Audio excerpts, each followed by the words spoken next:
when we talk to CEOs and other senior leaders on sort of what keeps them awake at night when it comes to AI is the capability. It's essentially the digital literacy, digital fluency of, do our people have the skills that they will need to be able to harness these new tools? And obviously this is moving very fast, much faster than we can necessarily build those skills at scale. So almost for a lot of senior leaders, that feels like the bottleneck, that there's a huge opportunity here. Technology can do a hell of a lot of things, but I'm a little bit worried about actually, do my people have the right skills to be able to harness that? The opportunity now to completely overhaul actually the HR service delivery model, but in an AI enabled way. And I think the key learning from all digital transformations, right? The AI is just a subset of technology, of course. And this is really about, let's not just design in the image of the existing processes. Let's really try and rethink what does it actually mean to be a modern HR function.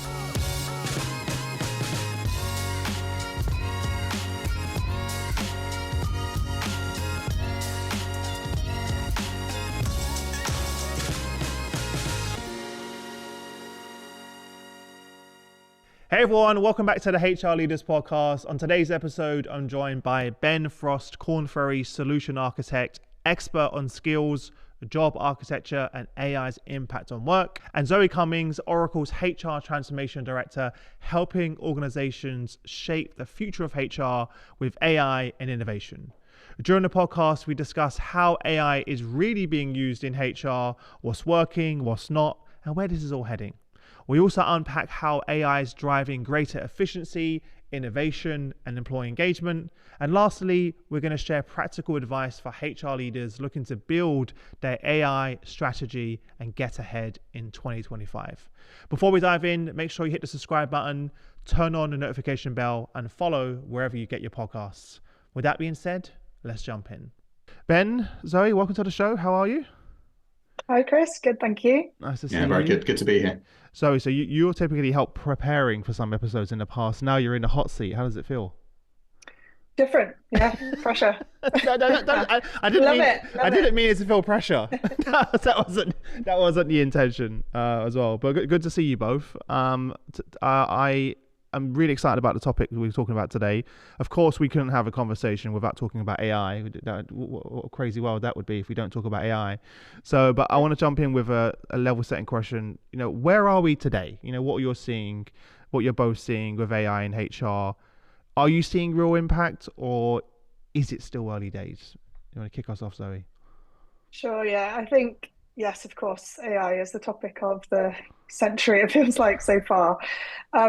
What I've really found personally, and I'm not just talking more broadly instead of about HR for a second, is that the sheer progress that has been made in the past 12 months from, if I'm thinking some of the conferences I attended last year, where it was all very much hyped, lots of, come and learn about AI, but then it was all super theoretical, not really any use cases that were in anger live. But now actually hearing some of the examples that organizations have is actually astonishing with the rate of change. So as you know, I work for Oracle and we work with a lot of customers globally. And we recently did a survey of some of our customers to see what are you actually taking up? Because sometimes it feels like we're very arm's length providing the AI features, but then I want to know what you're actually doing with them, right? And we found that 75% of the customers that we surveyed were at least investigating and considering actually putting things into production. And of those, around a third of the total people polled, so roughly half of those that were investigating were actually using AI in pilots or actually, live with all of their employees. And so we're seeing a lot of traction. I think something to temper that with slightly is, in terms of the impact, is what are we actually using it for? Because I'm sure we'll get onto this, but a huge variety of use cases from the very transactional, menial processing all the way up to genuine impact on the way we work. And I think just another observation before maybe Ben might want to come in is I'm hearing a lot anecdotally about the confidence levels among HR leaders and HR professionals. And I think that's a really interesting topic because on the one hand, I've been on, panels and events where some consultancies, for example, have suggested that HR is very much in the backseat and not taking a leading role, and actually has less confidence compared to IT leaders, other functions. And yet then I've been in other forums where actually HR leaders have quite rightly stood up and said, actually, that's doing us a bit of a disservice. And I think clearly there's an element of individual competence, confidence, whether you're using it yourself in your private life and then how that translates into work. So I think we're definitely seeing widespread impact progress now, but still a lot to unpick. So yeah, really excited to get into the conversation. Yeah, I mostly agree. And I think if we go back to the question of sort of, are people dabbling or are they starting to do something kind of meaningful with AI? I think it's a bit of both. I mean, when I speak to big groups about AI, about a year or so ago, I would start with a show of hands to say who has played with ChatGPT, and most hands would go up, right? I think, we saw those stats that it took Instagram a couple of years to get to 100 million users, it took ChatGPT something like 3 weeks to get to the same sort of point. So I think lots of people most people have played with the technology, but then we start to bifurcate a little bit. Some people had an initial play a couple of years ago and haven't really gone back, and they had it, generate a song or draw a picture of a dog or whatever it might be, but haven't really gone back. And then you have the people that have really sort of started to use this and embed it as part of their daily lives. I think when we think about companies, we've got research as part of Korn Ferry's research with Fortune on the world's most admired. About 50% of the world's most admired have launched something meaningful as part of their business, whether that's a customer service chatbot or they're starting to use AI to make insurance decisions or lending decisions depending on their business. About 50% of the world's most admired have started to release almost product, as it were, that really sort of embeds AI. So, I mean, that's not an insignificant percentage, right? No. Just to be clear for the audience, what is the world's most admired? Like, as in literally the top companies in the world? Yeah, it's a survey. It's a survey that we at Korn Ferry run each year with Fortune. So we survey thousands of executives on who they think the world's most admired companies are in a range of different industries. So you can imagine those that come out on top: Apple and various others. Yeah, they're the trailblazers. Yes, absolutely. Trailblazers is actually the name of our new AI series. Oh well, there's a nice segue. And then the A and the I in Trailblazers is highlighted. So yeah. Lovely. Yeah, we're very creative on that one. That was a very obvious one, wasn't it? So thanks for level setting. What are some examples that you're seeing in terms of how AI is helping HR boost efficiency, innovation, engagement is a big piece that's being focused on right now. What are some of the examples that you're both seeing? Ben, do you want to start?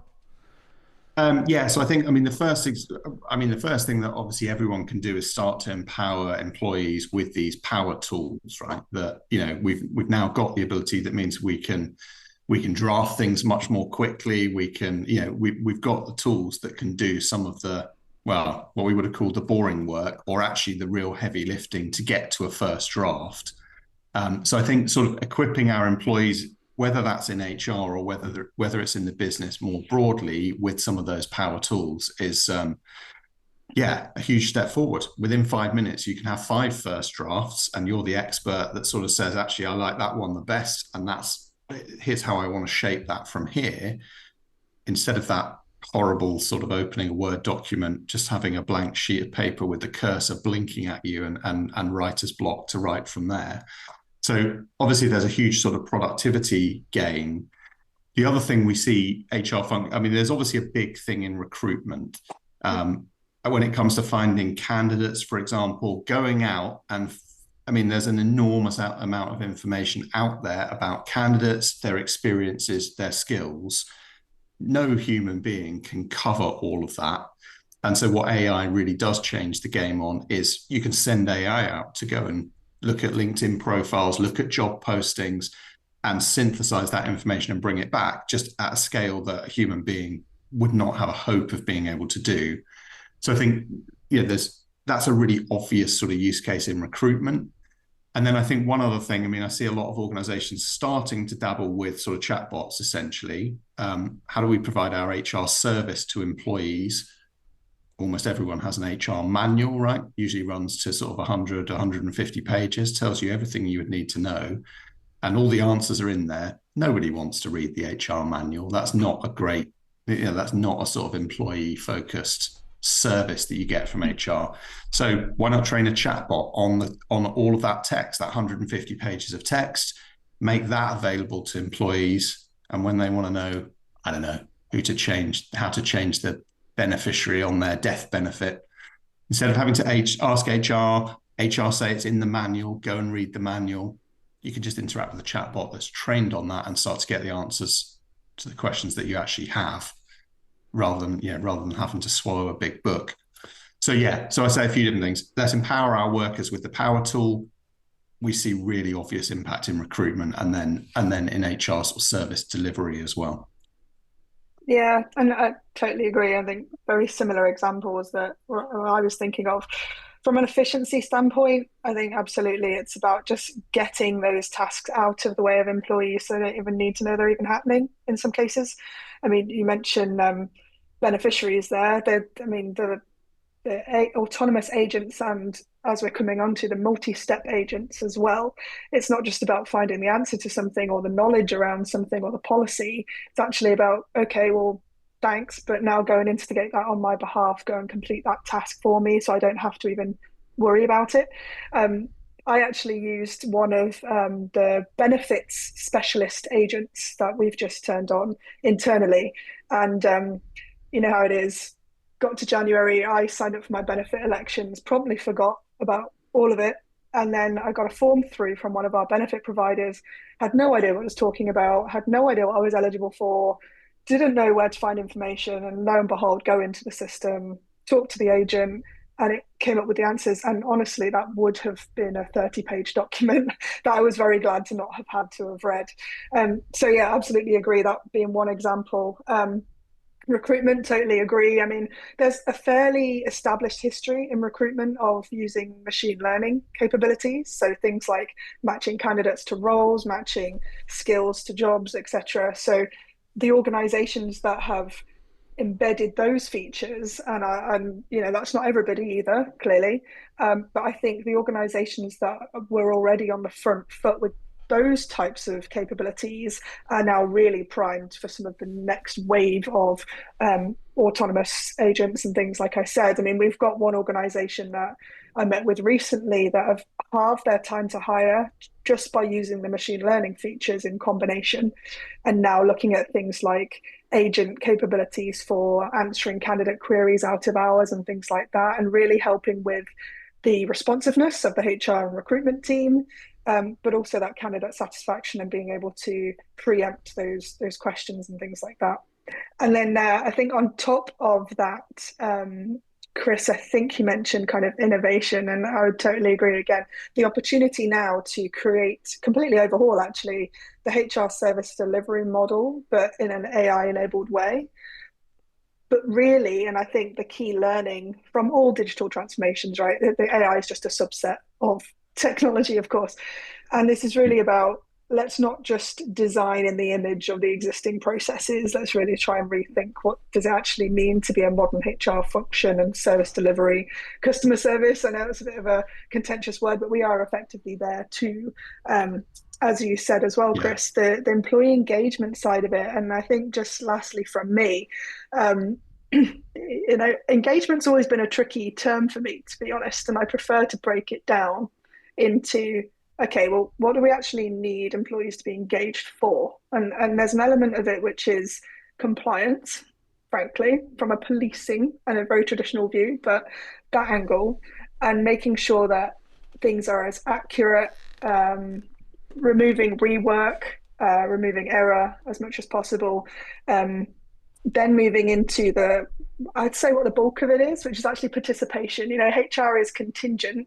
HR success is largely contingent on the participation of employees. And as Ben was alluding to, employees don't get out of bed in the morning to do HR tasks. So how do we make work and those tasks as frictionless as possible, I think is one element. And then the other angle, when it comes to engagement is, I think, where your mind naturally goes to, which is enjoyment at work, and the opportunity there to use AI for a career coach or to connect with like-minded individuals across the organization so that we can get employees to start finding their purpose, finding their belonging in a way that's a bit more organic, through using the technology to help them navigate the organization in a way that isn't possible at scale in some organizations. So I think the possibilities are endless, really. It's about working out what's relevant for particular businesses and what's going to resonate. Yeah, I agree. I agree with everything what you both said, and I'll add a couple of things. And you said it at the end about the scalability. One of the things that I'm most excited about is the ability to now personalize a lot of what we just spoke about, right? So if you think about most of the companies I'm talking to right now who are deploying AI, firstly, one of the first considerations, it has to be within the flow of work, right? So if that tool is not able to show up and connect with Teams, to connect with Slack, so that when I ask a question to the HR handbook, I have to be able to ask that in the existing communication tools that I have in the organization, right? Through Slack, through Teams, etc. Draw that information. There's not another app that I need to go through. And the other thing is it then knows who you are. So it can provide feedback. It could be based on, where you are in your career. It could be based on cultural nuances and context of where you are in the world. Because if it's asking feedback around how do I have a hard conversation and give feedback, that's going to be very different depending on what country that you're in as well. Same with the benefits, right? The benefits needs to understand where you are in the world, and then how that in the past you used to have to go through hundreds of documents, to your point, to be able to do that. My only worry about the ability to draft documents and speed up what that efficiency is, what is the impact that you're having in terms of the critical thinking element? Because we've all had to go through the pain of sitting there with a blank piece of paper, and the skills that you learn through the critical thinking you have to do. What happens to that when you can just draft without actually really having to have be thoughtful about it? Does that make sense? It does, yeah. I think there's a big challenge for HR in terms of, one of the things that a lot of HR functions are trying to get their arms around now is, what does this have the potential to change? And so, if you think my job is some boring admin stuff, and it's also some more creative thinking stuff. Okay, so there's the potential for AI to take away or to accelerate some of the boring admin stuff, hopefully. That gives me more time. So almost how do we pull my job apart and put it back together again in the world of AI? And what does that mean for how many of me we need? We might need a couple fewer, but we might sort of take some of the work that I'm doing and sort of have that taken care of by AI. So that's HR are trying to get their arms around that. What is done by humans, what will be done by AI agents, and what will still be done by humans, but just with this kind of power tool of generative AI to mean that they can do things sort of much, much quicker and much better. A big concern when we talk to CEOs and other senior leaders on sort of what keeps them awake at night when it comes to AI is the capability. It's essentially the digital literacy, digital fluency of, do our people have the skills that they will need to be able to harness these new tools? And obviously this is moving very fast, much faster than we can necessarily build those skills at scale. So almost for a lot of senior leaders, that feels like the bottleneck, that there's a huge opportunity here. Technology can do a hell of a lot of things, but I'm a little bit worried about actually, do my people have the right skills to be able to harness that? And then Chris, I think to what you were saying just now, I completely agree. It's a really big concern in a profession where, you go through your 5 years as a graduate, sort of doing the, cleaning the data or whatever, and doing that, learning the hard way by having sort of been there and done it in the trenches, as it were. That's what builds your expertise, that makes you the sort of the strategic expert 20 years later. So how do you how do you replace that really important learning that you do in your 20s, which actually is quite boring, is quite routine work that is probably quite right for being taken over by AI? Now, that might mean we don't need a load of associates anymore, but where are our future where are our future sort of senior professionals, and how are they learning on the job to be able to do that? So yeah, I mean, that is how do we replace that? I don't know. And how do you mitigate that in the meantime? Because I agree, you've got two ends of the spectrum here. We've got an existing workforce that may have limited ability in some areas to flex. I mean, we're hearing feedback already about that whole cliche. I don't know if it's a cliche of you're going to end up doing more strategic work because you're going to have to do less drudgery work. But actually, we're getting feedback from employees. Well, actually, I don't want a strategic role. Thank you. I'm quite happy doing what I'm doing. That's true. It's not for everyone. You're right. Yeah. Exactly. Yeah. So then does it become okay, well, let's ramp up the the volume of what you are doing, checking the outputs, looking at error, things like that. So accelerating the volume and outputs of the more menial work that you were describing? Or is it about reskilling, upskilling, recomposition of workforce, blended roles? And then at the other end, as you said, Ben, you've got people entering the workforce, potentially leapfrogging because there's not any need for them to be doing that drudgery work, so to speak. But then how on earth do you prepare them for those roles and the nuance and the context and the which creative is built for thinking. Experience, right? And that all of that's all built for the hard way. I always say to Shane, yeah, it's hard. Sorry, I know it's something that I was thinking about quite recently, and I don't have an answer yet. No. If anybody does, let us know. But is how do we start looking at our people approaching retirement and start a much more deliberate approach to knowledge transfer than probably we've ever done, because you don't have the luxury of time anymore, as you said, because you're going to have to accelerate through that initial 5 to 10 year period. So what we've been doing around that, we built Atlas, our AI agent, just to help our audience access our content.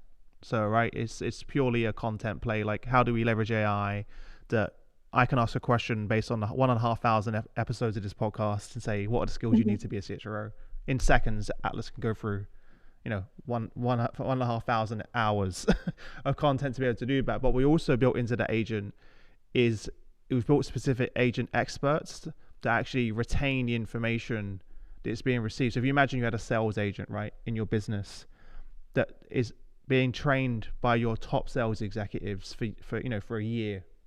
When they leave, we still retain that information inside the platform. So now you can ask questions and still have that retention of knowledge. So we're trying to reimagine how we retain knowledge in organizations through training the agents on an entire population of managers within this particular segment. So if any question you have, you've sort of got that collective experience of all of those leaders in there. So that's kind of how we're approaching it. And it's really cool now. You got the experience of the questions and information being input, combined with the business strategy, combined with the information around your product, all of that in one. There's context. And a lot of what we're talking about, a lot of these tools, they're missing context.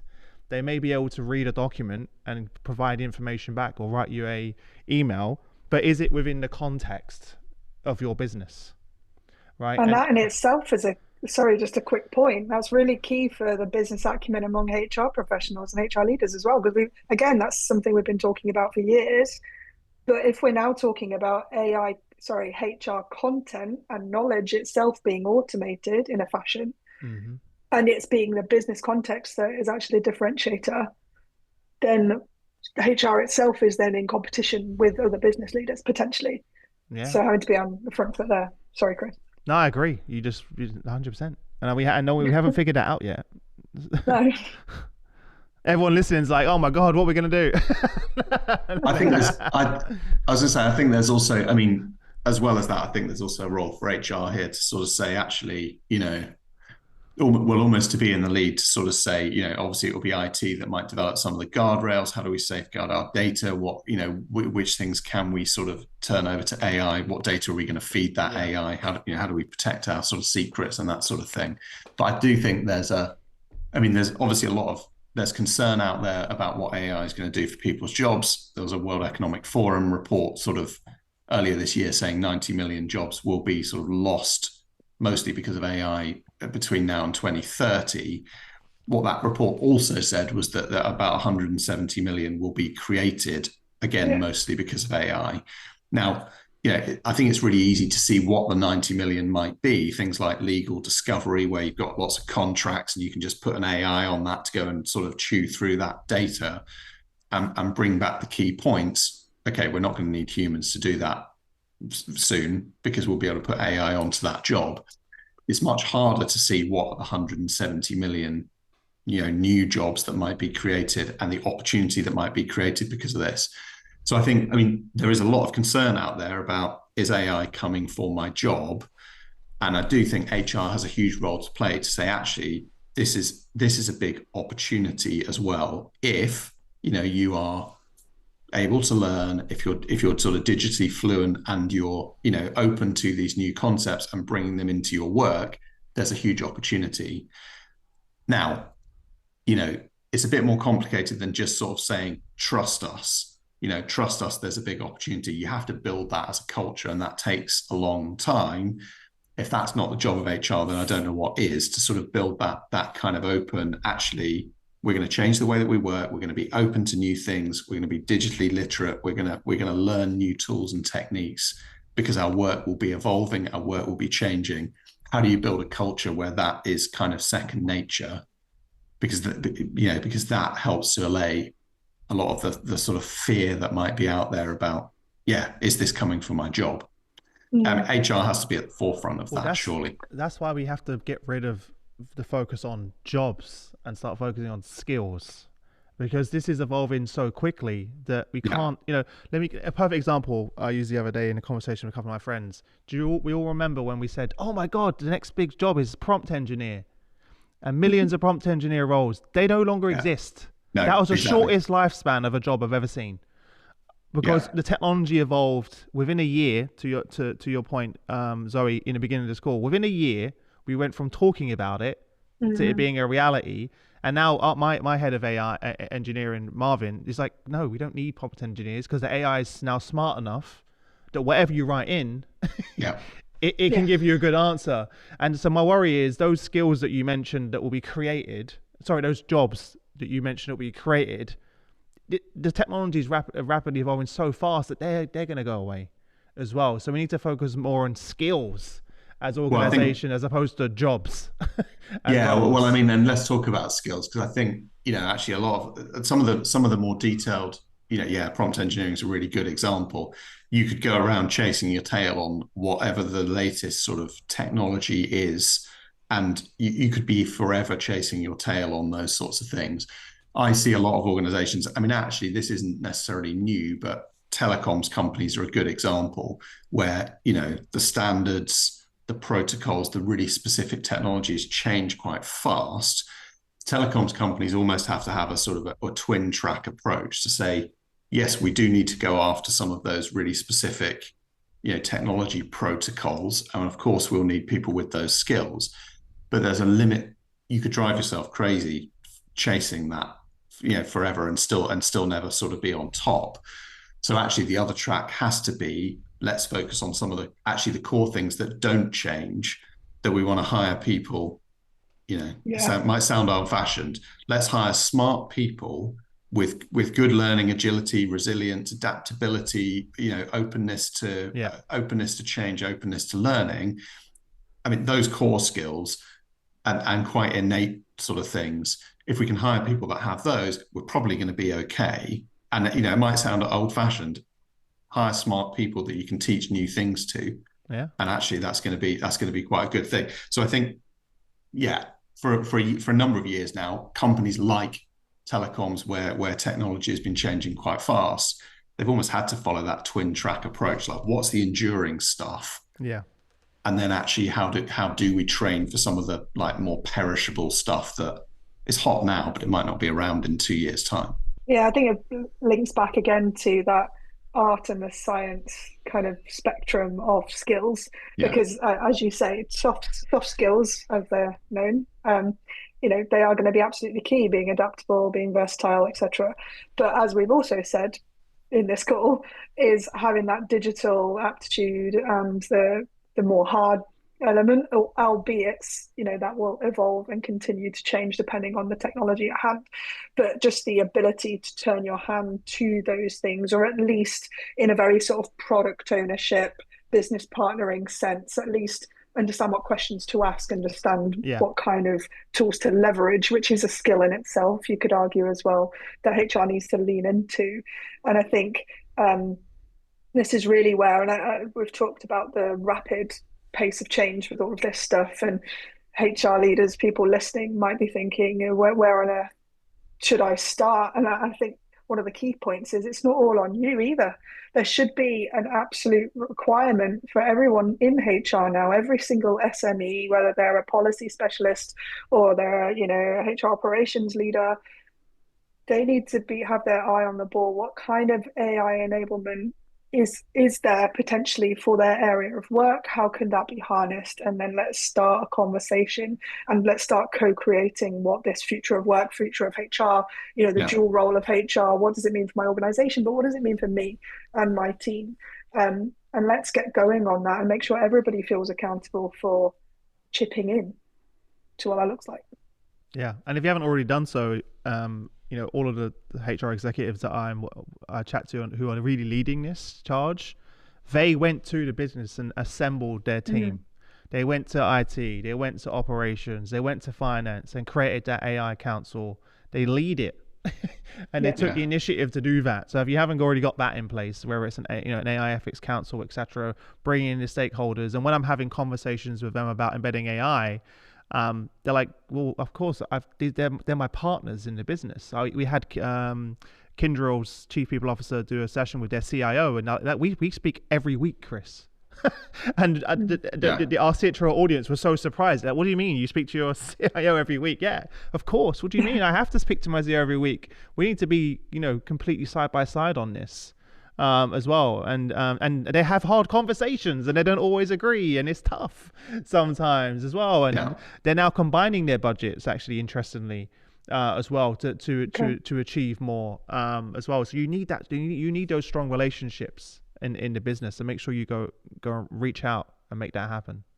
I'd say one thing, actually. I mean, one of the other things that Korn Ferry does, obviously, is executive search. And when I talk to our sort of people who place senior HR people, obviously, and two trends. Obviously, firstly, we had the transition from personnel to HR. Now we have the transition from HR to people.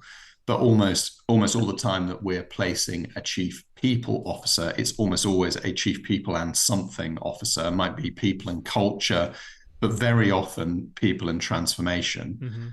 So how do you, it's very clear that the accountability for that, how do we transform as a business, who is expected to sort of drive that, it's the new version of the CHRO. I mean, they have other, could be chief people and culture, chief people and certainly internal comms is a big one, but chief people and transformation officers. I mean, that's a really big growth area. And so, absolutely. If the transformation is tech transformation, HR is leading, but clearly there's a handshake with the IT part of the business there as well. You need that experience, right? And you're seeing a lack of that in the profession. So many of the most recently appointed CPOs from those lists that you described earlier, most of them have never worked in HR. Right. So if you look at L'Oreal's new CHRO, Stephanie, her background was in marketing. Yeah. Right. Orange's new CHRO, he was in finance his whole career. First time CPO. I can keep going. The list goes on. Yeah. And this is not a dig against HR, but when I ask those leaders and those company CEOs that I've had a chance to chat, why, and they say they bring that transformation, the experience, they don't just understand the business, how the business makes money. They truly understand how the business operates. And they're bringing that, and they just surround themselves with those HR experts. So, and the ones that have a HR background, you'll look at most of them have spent time outside of the function. So they have worked in HR, but they've taken a detour to different parts of the organization and then come back to the CHRO role. And they bring that, and they're like, I've worked in every aspect of business. Now I really get it. as well. So that's also very important. Yeah. We mentioned Zoe, obviously stakeholders and getting them involved. How do you get buy-in from stakeholders? What would be some of your advice? Yeah, I mean, clearly with something that's so prevailing, like the topic of AI, you would expect everyone to at least have an opinion on it. So hopefully it's not something that you should be going knocking on too many doors about. But I think the difficulty is probably cutting through with something that's a lot more HR centric, because we've talked a lot around the role of CIO collaboration with HR. Absolutely key, totally agree. But there's also something about HR developing for itself a complementary but independent vision for what it looks like within HR, not within the business, of course, because something that no doubt most organizations will have and their CIO or a counterpart will develop is a kind of digital experience strategy or something similar. So a business architecture plan, those kinds of artifacts should be in development, if not available to the average HR leader.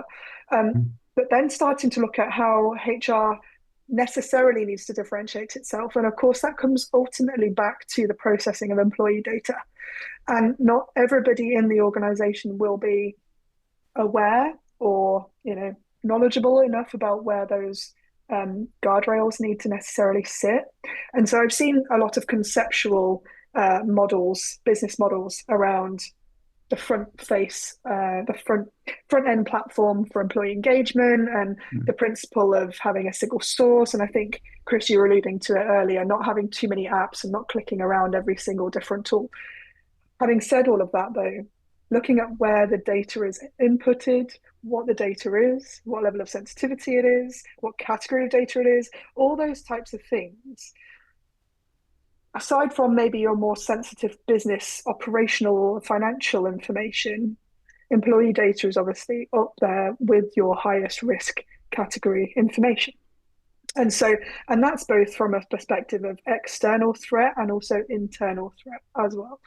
So I think HR absolutely needs to have a perspective, some guiding principles. You need your own, policy on how to approach this stuff. But I would be encouraging all HR leaders to really investigate that side of things and work out what your perspective is, and then have that complementary but independent view, so that when you are collaborating with your IT leaders, you almost know where your backstop needs to be, and where you need to kind of hold up the sort of red flag and say, hang on, let's pause, let's rethink that, let's make sure that we're doing this right. You're nodding away there, Ben. You got something to add there? You got anything to No. add? I saw the nodding away. I was like, you can. No, agree generally. I mean, I think, there's clearly, I think there's clearly, and I think this separates sort of the companies that are actually doing something meaningful from those that are sort of dabbling. I think there has been a little bit of from some organizations, a little bit of a head in the sand. That we're going to need to do something about this, but the ramifications and the implications on data are a little bit scary. And so, let's park that for a little while. I think, I don't think that does stop sort of some of the no regret moves around sort of empowering employees with, we can give employees Copilot, for example, as a fairly sort of no regret thing to essentially sort of enhance the productivity without necessarily needing answers on all of the big questions about what do we want to be when we grow up, how do we keep our data safe, all of that kind of stuff. It doesn't mean that we don't have to do anything until we've resolved all of those big questions. There are some obvious no regret moves that I think companies can make quite sort of quickly. Yeah, absolutely. And there's a risk profile, risk assessment element to all of this. There will be, I hate to say the low-hanging fruit, there will be examples of either HR business processes that are much more low risk comparatively, particularly areas that are not making decisions on behalf of, life outcomes or career outcomes. That's always where it needs to have a bit more evaluation behind it. I think what's really interesting, engaging with a lot of customers recently, is there are actually fewer queries being raised about things like data security than I would have expected. And that could be one of two reasons. It could be, no, we've looked into it, we're assured it's fine, we have policies, we know what we're doing, and now we're into the, how do we implement? Or it could be still a little bit of that head in the sand element. I think compared to the data hosting, data security, what cloud am I resident in, all of that kind of stuff, how are the models trained? What I'm finding a lot more queries on is the actual accuracy of the models. So how accurate is it actually going to be, rather than how secure is it? And I think emphasis clearly needs to be on both. And hopefully, organizations have already thought through that. So lots of opportunity, but need to make sure that we're covering the right bases, I think. I think we're also in a bit of a boom, right? That we can use AI to do all sorts of amusing things, and that's a lot of that's powered by almost below cost kind of computing credit that is sort of floating around to allow people to experiment. I saw a really good sort of talk from someone at Meta about a year or so ago that sort of said, actually, I think we talked about it a little bit earlier. If we just replicate the old ways of working just with AI, it's a bit like saying, if we replace 20 million petrol cars with 20 million electric cars, that's a bit of a missed opportunity to rethink sort of mobility, to rethink sort of shared ownership and all those kinds of things. And I think the same here, if we replicate our old business processes just with AI, well, that's a bit of a missed opportunity. Absolutely. When AI is really sort of working and it's really good, for a lot of people, you just don't notice it. It's working in the background. And if you think about using things like Facebook, where there's all kinds of AI embedded below the surface, and for the most part, you don't know that it's AI kind of doing that. So I think there's a lot of experimentation. We'll see the really meaningful things that actually start to sort of literally change the way that people do work is the exciting stuff, not just how do I take my same work and add a bit of AI. No, there's a lot to talk about. And you mentioned head in the sand, but I feel like the reality is you also need to create a sandbox for your employees to play in. So like if you think like companies that aren't doing that and having, there are still companies I speak to that have like a ban on using certain tools. I'm like, if you think that your employees are not using that outside of your organization, you're, delusional, quite frankly. So create a sandbox. And then what they found, and I had I was in Vegas at Unleash recently. I had 37 CHROs come on the podcast over the 3 days talking about AI, and they're saying, Chris, we've created these sandboxes for our employees to play in, and some of our biggest innovations and breakthroughs are coming from these from our employees that are coming up with really cool things. And because we've created a sandbox for them to play in, we're benefiting from that. So one, they're upskilling them with the AI literacy that they need. Two, they're creating that psychological safety where employees can bring ideas to the table and things that they've created. And most of the time it's within the context of their business and to their products and what they serve their customers, right? As well. So that's like the bare minimum. Every single member of my team and every function here, even our small business, is leveraging AI in their role without a shadow of doubt, to be able to do that. But we've created a safe space for them to do that. And you also want them to be able to, upload some of your internal documents and content. And you can't do that unless you have your own secure AI instance to be able to do that. That's also the culture, though, right? That's also the culture of experiment. I think you create a safe space to be able to do it, but you also create the culture and the sort of the safety and almost the permission to be able to do it, or even the expectation that people will sort of experiment on some of those things. I think the bans, my wife works for a company that banned AI, and you just think that's not really very. It's a latter day equivalent of 10, 15 years ago, you used to see companies that, they get new laptops and they had USB ports, and they were terrified that, people are going to plug memory sticks in, they're going to plug other things into these USB ports and sort of, introduce viruses or whatever. So what do? You glue up the USB ports. That's not very that's not very sustainable. And that's, but you think, where are we going to be in 10 years time? We're not going to be there with glued up USB ports, are we? So let's just get on and think about what the ultimate solution to that is going to be. Yeah. I think there's a generational point potentially to this as well. You know, I've been reading earlier today about shadow AI. You know, individuals are not going to they're not going to wait for you to ask them. Do ask them, but just be prepared for them to be using all sorts of tools in the background. I mean, from a generational standpoint, we've already seen the research. So questioning, why do we need to work 9 to 5? Why do we need an 8-hour day if I could do it in 2 hours? These are entrepreneurial spirits coming into the organization, and they are primed to be using these tools in ways that we haven't thought of yet to hopefully meet the outcome that we've set. Yeah. But we need to be rethinking that and engaging them. I mean, I gave feedback to a conference last week where we had a really engaging, don't get me wrong, really engaging keynote about generational differences in the workplace. The individual that was giving the talk was probably late 50s, absolutely fine. But my feedback was, can we sort of hear some of this from the horse's mouth? Can we do a bit of reverse mentoring and that kind of stuff? That would be really interesting to do some reverse mentoring, have I can't remember what company it was. I did speak to a company who brought in like 20 teenagers to share how they were using AI and to share with the executive team, and they were like blown away at some of the ways that they were using it. I think that's a good opportunity my 6-year-old uses AI. She uses it a tool. Don't worry, it has restrictions, everyone listening, but she uses it to create like pictures and stuff, and then she draws the pictures that she's created using AI. Then she gets a piece of paper and draws it, and she writes what she wants the picture to be created, and she's 6, and she's like thinking about new ways of leveraging AI for her creativity.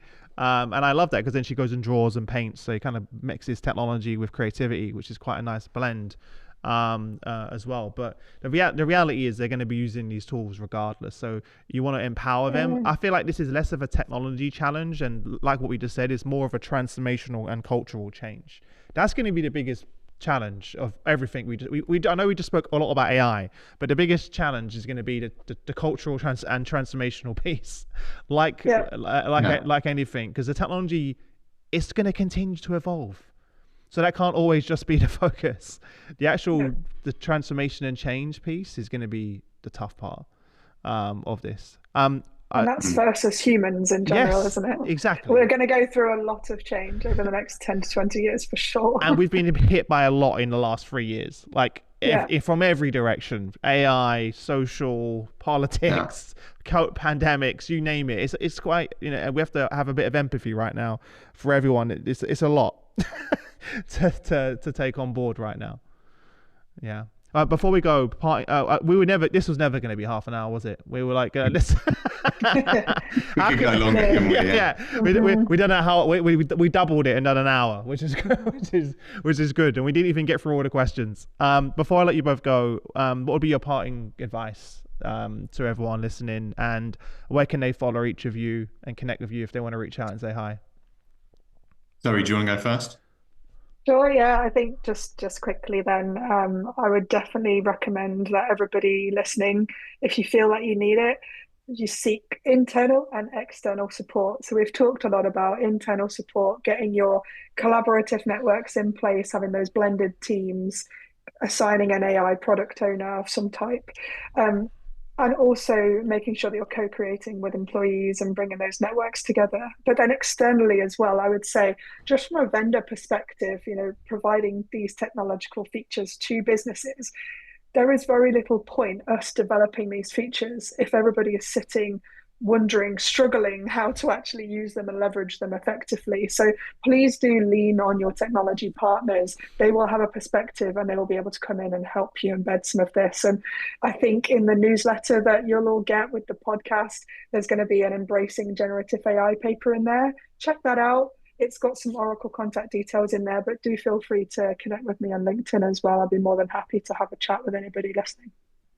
Good. I agree with a lot of that. I think I'd give a final thought. I mean, I think, there's a lot of change here. Change is scary. New things are scary, but there's also a lot of opportunity. I do think, and probably the other thing I'd say is, I mean, a conversation about AI, well, it's about tech, right? But how we use that in our business also that there has to be a really strong, element of people in that as well. What does that do to people's roles, to the way that people show up at work, what people actually do at work?